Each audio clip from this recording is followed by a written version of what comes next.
name's Charly Erpelding. I have Ewings sarcoma.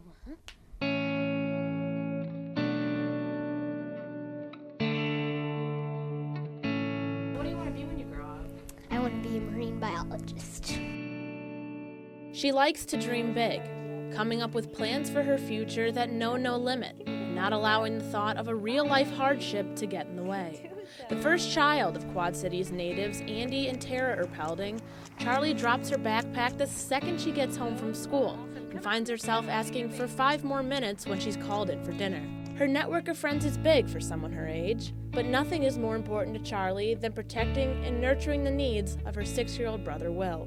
Her understanding of how the world works and just how she sees the world is absolutely unique, I think, to kids her age. She takes everything in stride. She cares so much about her brother, her mom and dad. She wants everybody around her to be happy. She's just good. Like, there's no other way to say it. She's just like a good, sweet, sensitive kid. She loves her mama more than anything, but at the end of the day, Charly and Andy are inseparable. I love you, Dad. Miss you. As a family, they are facing the fight of their lives, but they are not alone. This story involves community, alma mater, Division II, the Make-A-Wish Foundation, and most of all, hope. A former Division II offensive lineman and 2-time national champion in Northwest Missouri State, Andy instilled an active lifestyle on his daughter. At the end of 2nd grade in May 2012, the 8-year-old ran the mile at school, an accomplishment that seemed ordinary, but revealed that something wasn't right. She's a pretty athletic kid, so that kind of stuff excites her. And she said it hurt so bad. Like, my chest was burning today, and come to find out later, her lung was collapsed. She was vomiting off and on and had like a low-grade fever off and on for probably about a week or so. I took her to school because the fever was broke. She seemed to have a lot of energy. She ate breakfast fine. And I got a call at work, that call that you get from the school nurse, Charly's sick. So we took her to the urgent care and got in there, and they did her vitals, and we started talking about her symptoms, and the doctor came in and said that she wasn't comfortable with the symptoms that she was presenting with, and that they were out of their standard scope of practice, so they recommended that I take her to the emergency room right away. We left the urgent care and came home, sat in the garage for a little bit, and I even thought in there I almost brought her upstairs. I was looking at her in my rear view mirror in the back seat, buckled in, and she did not look right. And something in me was like, Tara, take her. A visit to their local emergency room in Bettendorf, Iowa, led Charly and Tara to be transported by ambulance to the University of Iowa Children's Hospital for more advanced screenings. 24 hours and several chest x-rays and tests later, the doctors finally had their answer. The surgeon came into the room, and our whole family was up there, and asked if he could speak to just Tara and I outside of the room. We walked in there, and he sat down and just, matter of fact and real frank about it, said she's got a large tumor. It's attached to her rib. It definitely is a tumor. And Tara said, well, how do we go through the process? And, in between the tears and the crying, how do we find out if it's cancer? And he was looking down at his computer screen and just looked up, and he goes, oh, it's cancer. And that is like it's like a sledgehammer. Hits you, right in between the eyes. Ewing sarcoma is a rare form of bone cancer that affects 2 in a million children yearly in the United States. The cancer formed in Charly's ribs, creating the tumor that caused her left lung to collapse. Between the hysterics and disbelief, Andy and Tara scrambled to find out all they could to save their daughter's life. But before they could dive fully into getting her the medical attention she needed, they had the hardest task imaginable right in front of them. No parent is ever prepared to deliver the news Andy and Tara just received to anyone, let alone an 8-year-old child. They were just saying that I had cancer and that it would take a long time to get, but we were still going to get it. It was pretty scary, but it's all going to get better, so it's kind of, you just deal with it. We just sat her down and told her, just flat out told her, you have cancer, There's all different types of cancers. You're not sick. We're not going to treat you like you're sick. We're not going to act like you're sick.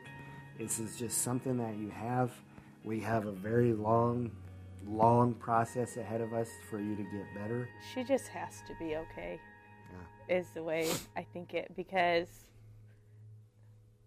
I can't make it without her. So she has to make it.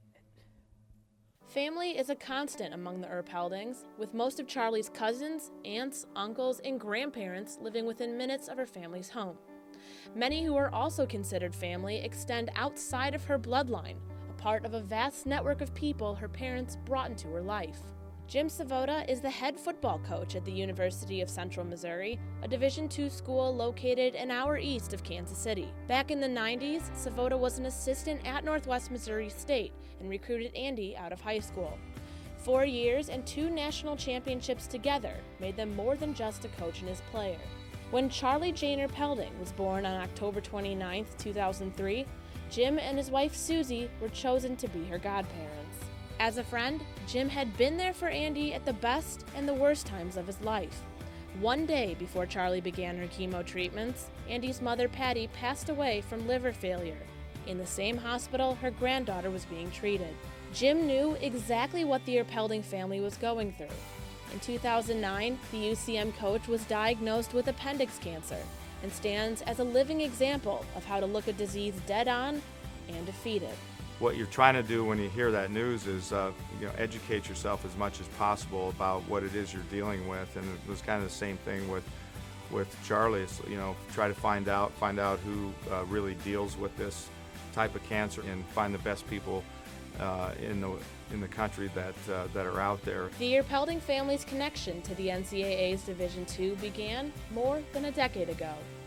Told that he was too small to play offensive lineman for a Division I program, Andy considered the D2 option. When I was on my visit at Northwest, it just from the time I arrived on campus till the time I left, it felt like family. It absolutely felt like it was the place that I was supposed to be. The coaches that I met and the guys that I played with, it absolutely forged lifelong relationships with these people. Tara followed Andy to Northwest a few years later and fell in love with the aspect of community within Division II and how much it felt like home. If you kind of lift up the surface and kind of look down at it, everybody is tied together. That's just how Division II is. You just kind of build those relationships that it becomes your family. With a long road of treatment and surgery looming, Andy's sister Heidi and a friend came up with the idea to create shirts that said "Cheering for Charly" as a way to keep that contagious smile on Charly's face as she goes through some of the hardest days of her life. They happened to post the picture on Facebook of the t-shirts that they had designed that they were going to use to show their support for Charly, and it just absolutely took off like wildfire. Within weeks, over 2,500 Cheering for Charly shirts had been distributed throughout a community giving their unwavering support, many to a family they hadn't even met. We'll walk around the grocery store and people will be wearing their Cheering for Charly shirt and their pink bracelet, and we've never met them in our life. I mean, it just, the support and the way it's taken off and how the community has kind of surrounded themselves around us to make sure that we're taken care of has been amazing. When Charly was diagnosed, Tara created a Facebook page to keep hundreds of family, friends, and people who just want to support the Erpeldings in the loop with updates on Charly's health. Her page soon became an outlet for people to post pictures of themselves wearing their Charly shirts wherever they were, and tag the picture letting Charly know that they were cheering for her. It's awesome. It makes me feel proud and happy and loved. Life came full circle for Andy and Tara when Charly was granted a wish by the non-for-profit organization Make-A-Wish. Each year, Division II raises money through grassroots efforts of penny drives, bake sales, car washes, you name it, all to support the charity they partnered with 9 years ago to bring happiness and motivation to families with children battling life-threatening illnesses. It's not surprising that Division II would partner with Make-A-Wish to me, just because they're both just class acts. Those two were meant to be together. They both are in the business of just creating a path for somebody's life, like a really great path and really great opportunity. The program has the ability to brighten somebody's life at the darkest moment. You know, it's Grim Reaper kind of stuff when you're dealing with a life or a death type of situation, and for them to go out there, for these young kids in particular, I think is just tremendous. 3 wish granters from the organization surprised Charly at the end of July, granting her a wish of a Disney cruise when she finishes treatment. For someone so selfless and always worrying about everyone other than herself, it's not surprising that she asked whether the trip would be something her brother Will would enjoy, and whether Mom and Dad could come with. It's fantastic to be able to see her have that response, even though we may have just finished a cycle of chemotherapy and she doesn't feel that good. She's like ecstatic because she knows sometime probably in February or March of next year she's got this wish, truly a wish that she got to pick 100% All by on her herself. own, Yeah. is going to be granted and come true. At the end of August, Charly underwent surgery to remove the tumor attached to her ribs and anywhere else the cancer touched. While the surgery would get the cancer out of her body, the risk of fatality was very much real and present in everyone's mind. 2 Division II institutions began to plan how they would honor this courageous child and show her that her entire extended D2 family is rallying behind her. Andy's alma mater, Northwest Missouri State, and Coach Savota's University of Central Missouri are big rivals in the Mid-America Intercollegiate Athletic Association. Born on the inside of Division II, Charly has a strong connection to both.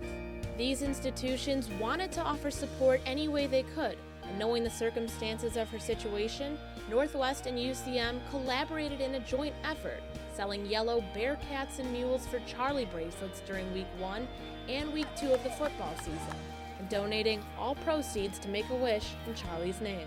It goes well beyond football, and our hope is that coaches have that difference-making ability on families. Well, when you find out that a member of that family is challenged with childhood cancer and is going to be facing surgery and recovery and treatment and all those elements, it's a pretty natural reaction within the Division II community to wrap their arms around whatever needs are there. I understand what a difference her dad made as a student athlete, and again, if there's I chose Division II, sometimes you're just grateful to be a part of it. Saturday, September 8th began like any other football Saturday on the campus of Central Missouri. Northwest came to town ranked number 3 in the country and ready for a battle on the gridiron. At kickoff, a check from Division II for $468,569.35 was presented to Make-A-Wish, capping off another year of D2 support of the organization. As both presidents, athletics directors, coaches, mascots, and others affiliated with the partnership stood at the 50-yard line, the public address announcer dedicated the game to Charly, and simultaneously, the audience began to cheer a little louder.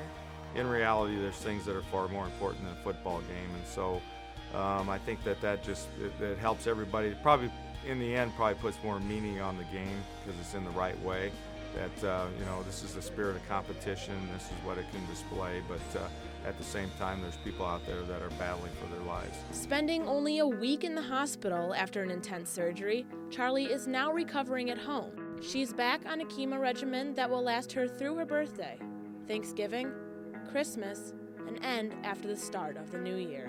Soon, she'll pick up where she left off and return to 3rd grade as a vibrant 9-year-old ready to make up for lost time. Well, I want to go to school. I want to be able to go to a water park. And just be normal and not have to go to the hospital as much. Like any parents, Andy and Tara know the sky is the limit for their daughter.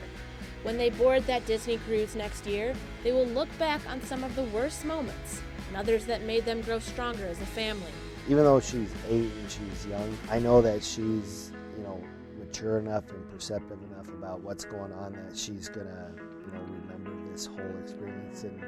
And there's a large part of me that is happy that she's gonna remember it, and because she's the type of person that's gonna use this to Make her even better. Make her even better later in her life. Just don't be surprised if Charly takes these experiences to become the world's first marine biologist who specializes in oncology.